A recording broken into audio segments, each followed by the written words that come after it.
New information is coming in about that deadly plane crash in Akron. Good evening. Thanks for being with us. I'm Rob Powers. And I'm Katie Houston. Just a couple of hours ago, we heard from the NTSB, who is investigating what happened. Today, we learned the owner of the small plane that crashed was on a training flight with a certified instructor. They both died. An NTSB investigator said during a news conference that plane took off about 90 minutes before the crash and was on its second approach at Akron Fulton Airport when it went down. 3 people, a father and his 2 children, were inside when that plane crashed into their home.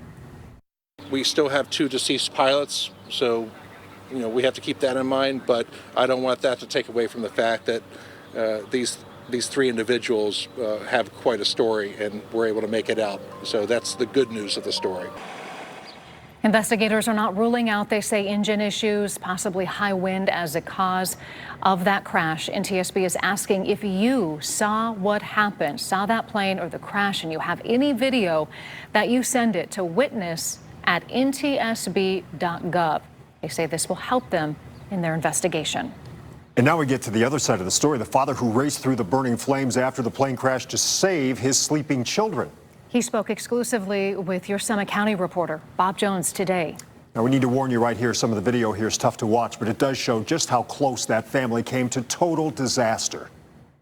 CJ Lodato remembers freezing for just a moment while working in his basement after hearing a boom followed by his house shaking around 3:45 Thursday afternoon. All of a sudden, it basically sounded like a train kind of hit the house. What he didn't know in that moment is what his neighbor's camera captured, a small plane crashing on Canterbury Circle in Akron before slamming into the home where the Lodatos have lived for 4 years and setting that house on fire. When I went upstairs, our entire living room was blown out.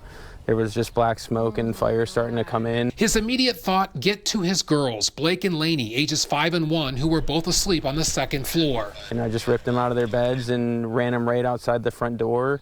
And I had a couple neighbors running over, and I just asked them to take the kids. That neighbor's camera shows CJ racing out of the burning home with his 2 daughters in his arms. Moments later, he went back inside to save the family dog, who came running out after CJ. Just surreal, like it felt like you're in a movie, didn't feel real. Jacob Young and his wife Jessica were among the neighbors who looked after the kids. The Youngs were stunned by the plane crash and fire, but also amazed by CJ's dad's strength. The speed with which he reacted to get his family out and safe was just incredible. And incredibly composed. CJ is thinking about the what ifs. What if his wife had not left for work an hour earlier? What if his daughter, who was taking a nap on the second floor, was instead in the living room like she normally is at that time?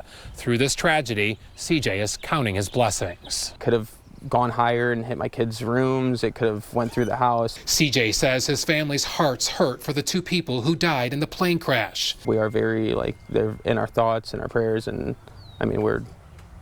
we definitely want to reach out. The Lodatos lost nearly all of their belongings, including some of Blake's sentimental school items. She just had finished preschool. She has a whole memory box of all the projects. But they are extremely grateful for the support they're receiving through GoFundMe and from clothing, food, and toy donations. I can't even, honestly, I kind of get emotional thinking about it, but it's been crazy. They're now staying with family as they start over, processing the odds of something like this happening, but grateful they have each other. That's the stuff that when you think about, you do get very emotional because it could have been way worse. In Akron, I'm your Summit County reporter, Bob Jones.